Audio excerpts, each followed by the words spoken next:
त्योहारों का सीजन शुरू हो गया है। अब बाय नाउ पे लेटर यानी BNPL ऑफर की भरमार होगी। इस ब्याज मुक्त लोन सुविधा के तहत आप कोई भी सामान खरीद कर उसकी कीमत कुछ दिनों बाद चुका सकते हैं। लोन कंपनियां और बैंक ये खर्च उठाते हैं और बिना ब्याज कर चुकाने के लिए आपको कुछ दिनों की मोहलत देते हैं। हालांकि बिना इसकी शर्तें या कंडीशंस जाने इसका फायदा लेना आपको और आपकी जेब को भारी पड़ सकता है। आज हम काम की खबर में बाय नाउ पे लेटर का फायदा लेने के पहले किन बातों का ध्यान रखना चाहिए और समय पर पैसे न चुकाने पर आपको किस तरह की परेशानियों का सामना करना पड़ सकता है, इसके बारे में बात करेंगे। सबसे पहले जानते हैं बाय नाउ पे लेटर क्या होता है। बाय नाउ पे लेटर के अनुसार अगर आपके पास पैसे नहीं हैं तो भी आप खरीदारी कर सकते हैं। मान लीजिए आप 27 सितंबर को 5,000 रुपए का एक मोबाइल फोन खरीदना चाहते हैं, लेकिन आपके पास पैसे नहीं हैं। ऐसे में बाय नाउ पे लेटर की मदद से आप फोन खरीद पाएंगे।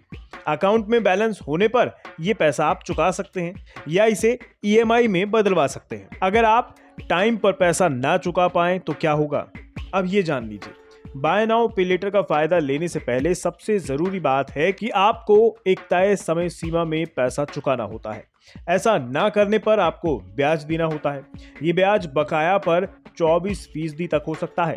इसके अलावा आपसे पेनल्टी भी वसूली जाती है। साथ ही आपके क्रेडिट स्कोर पर बुरा असर भी पड़ता है। इससे भविष्य में आपको लोन लेने में परेशानी हो सकती है। अब जरूरी बात जो ध्यान रखने वाली है वो ये कि बाय नाउ पे लेटर सुविधा का इस्तेमाल करते हुए ऐसे सामान ही खरीदने चाहिए जिनका भुगतान आप समय पर कर सकें, वरना कम दिखने वाले शुल्क भी भारी ब्याज या जुर्माने की राशि में बदल सकते हैं।